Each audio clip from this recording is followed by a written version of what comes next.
They say legends never die, but when rumors spread that Johnny Jet, the quiet heart of Barnwood builders, had passed away, fans around the world were heartbroken.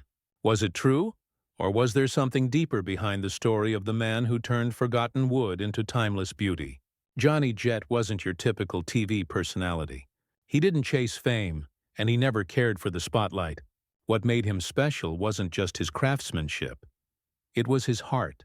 Behind that gentle smile was a man shaped by struggle, faith, and a lifetime of hard lessons. And to understand who Johnny Jet really is, we need to go back, long before Barnwood builders, to the dusty back roads of rural Kentucky. Johnny grew up in a small Methodist household with his brother, Billy. Life was simple: church on Sundays, chores on weekdays, and plenty of mischief in between. He loved fishing in the creek behind his school, sneaking out with his friends during recess, and dreaming of a life filled with adventure. But the world outside Kentucky was changing fast. The Vietnam War was pulling young men away from their families, and soon the Jet brothers would be among them. Billy enlisted first and was sent straight into combat. After witnessing the horror of war, he begged his father to keep Johnny home, to send him to college instead. Following his brother's plea, Johnny enrolled at Morehead State University. But the classroom wasn't where his soul belonged. He failed nearly every subject except one: arts and literature. That small success told him something important. He was born to create. So he pivoted. He joined a vocational program in drafting and landed a job at Cincinnati Milling Company, turning ideas into precise drawings. For a while, things were stable, until fate came knocking again. In 1969, Johnny Jet was drafted into the U.S. Army. He trained at Fort Dix, New Jersey, 6 long weeks of mud, sweat, and uncertainty, before being assigned to an engineering unit. His new battlefield was a drafting board, but in 1971, his orders changed. Vietnam.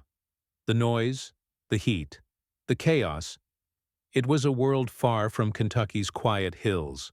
Johnny didn't fire a gun, but he came under fire plenty of times, and even when the bullet stopped, another enemy crept in: loneliness. Like many soldiers, Johnny turned to whatever helped numb the pain. Drugs were everywhere. When he finally came home, he wasn't the same boy who had left. His father gave him a second chance, a job at the family's water company. It was honest work, and slowly it healed him. Through prayer and persistence, Johnny fought his way back from addiction, determined to use his story to help others find light in their own darkness. Meanwhile, his brother Billy had taken up carpentry, reclaiming old log cabins and breathing new life into them. Watching his brother at work lit a spark in Johnny. He wanted to build something that would last. One day he found an old, weathered cabin, still standing but barely. The owner made him an offer. "You can have it if you tear it down and rebuild it somewhere else." So Johnny and Billy did just that. They moved every log by hand, piece by piece, rebuilding it on their family farm. It wasn't just a project. It was therapy, art, and brotherhood all at once. But in 1995, tragedy struck. Billy passed away before finishing his final cabin. The loss crushed Johnny. To honor his brother's memory, Johnny promised to finish what Billy started. He called on his best friend, Sherman Thompson, a carpenter with the same rugged soul as Billy. Together, they finished the cabin, and something beautiful began to grow from their grief. Johnny told his father he was quitting his job to chase this dream full-time. Old cabins, new beginnings, a business that honored history and family. From one small project, they built momentum. Johnny and Sherman began traveling through Kentucky, rescuing 100-year-old cabins from decay. Each log carried a story, and they made sure none were lost to time. Locals began calling their storage yard the Boneyard, where dead wood found new life. Then one day, in 1996, fate knocked again. A man named Mark Bowe showed up looking for logs. He was starting a business in West Virginia and had heard whispers about Johnny Jet, the guy who could bring a cabin back from the dead. Their first meeting was legendary. Mark said, "I'm thinking about getting into the log cabin business." Johnny laughed and said, "Funny, I'm thinking about getting out." But from that day, a lifelong friendship began. Johnny and Sherman helped Mark track down nearly 100 old cabins that summer. Soon, Mark offered them both full-time jobs with his new company, Antique Cabins and Barns. Johnny wasn't just a builder anymore, he was a preservationist, an artist, and unknowingly, a future TV star. Years passed, and word spread about their incredible craftsmanship. Then one day, a man named Rick Kaplan, a TV producer, passed through West Virginia on a ski trip. He saw their boneyard and was blown away.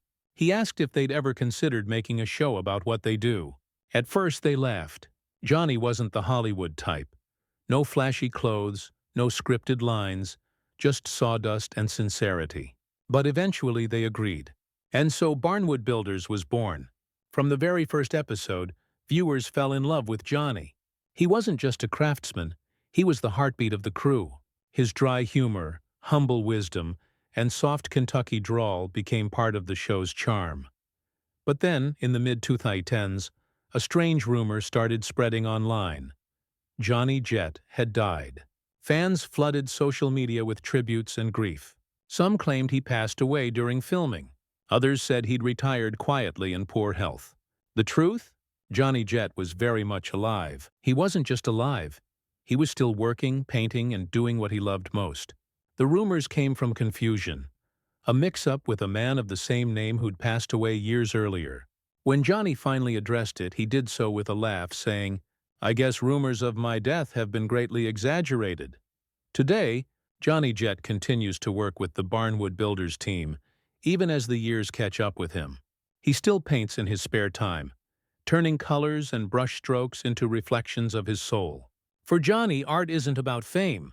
It's about leaving something beautiful behind. From the battlefields of Vietnam to the peaceful hills of Kentucky, from addiction to redemption, Johnny Jett's story is one of grace, grit, and gratitude. He proved that no matter how broken life becomes, you can always rebuild it. Just like the barns he saves, Johnny Jett reminds us that history isn't meant to rot away. It's meant to live again. So the next time you see that quiet smile on Barnwood Builders, remember, behind every nail, every beam, and every barn lies the soul of a man who turned pain into purpose. That's what really happened to Johnny Jett.